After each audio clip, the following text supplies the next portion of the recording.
ఈరోజు అతను ప్రతి ఒక్కరూ అతని అవసరం తీరిపోయిన వెంటనే వాళ్ళపైన అభియోగాలు చేసి వీళ్ళు చెడ్డవాళ్ళు. ఇంతకుముందు అతను చెప్పినట్టు కేడీ లేడీ, ఏం కేడీ లేడీ? నేను కేడీ లేడీ అయితే వాళ్ళ కూతుర్ని మా ఇంటికి ఎందుకు పంపిస్తాడు రాఖీ కట్టించుకోవడానికి? నా పిల్లల దగ్గరికి రాఖీ కట్టించుకోవడానికి ఎందుకు పంపిస్తాడు నేను కేడీ లేడీ అయితే? నా బర్త్డే సెలబ్రేషన్స్కి వాళ్ళు ఎందుకు వస్తారు? వాళ్ళ అమ్మాయి వచ్చి రాఖీ కట్టించుకున్నది, మా ఇంటికి వచ్చి రాఖీ కట్టించుకున్నది. మా చిన్నబ్బాయి బర్త్డేకి అతను వచ్చింది. ఇవన్నీ ఏవి క్రియేషన్స్ కాదండి, బాగా చెక్ చేసుకోండి ఒకసారి. నా బర్త్డేకి హోటల్ మినర్వాలో వాళ్ళ దగ్గరుండి చేపించింది. నేను కేడీ లేడీ అయినప్పుడు ఎందుకు చేయాలి?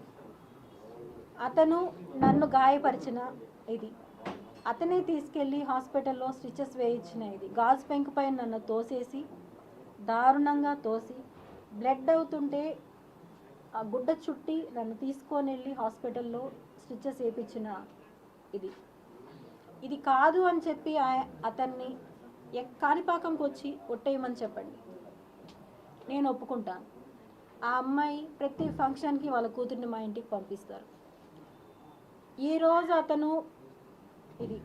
అతను డ్రింక్ చేసి మా ఇంట్లో డ్యాన్స్ వేస్తున్న ఒక్క ఫోటో. ఇవన్నీ ఏవి కాదు, క్రియేట్ చేసినవి కాదు.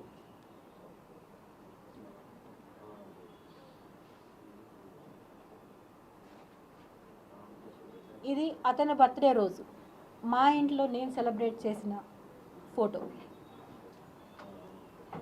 ఆధారాలు బయట పెట్టాలి అంటే అతను ఒక్క నిమిషం కూడా ప్రాణాలతో ఉండలేడు. అన్ని ఆధారాలు నా దగ్గర ఉన్నాయి అతనివి. అతను చేసే దుర్మార్గాలు ఎలా అయితే మోసం చేశాడు అని నేను మీకు ఇప్పుడు కొన్ని మాత్రమే చూపెట్టాను నేను.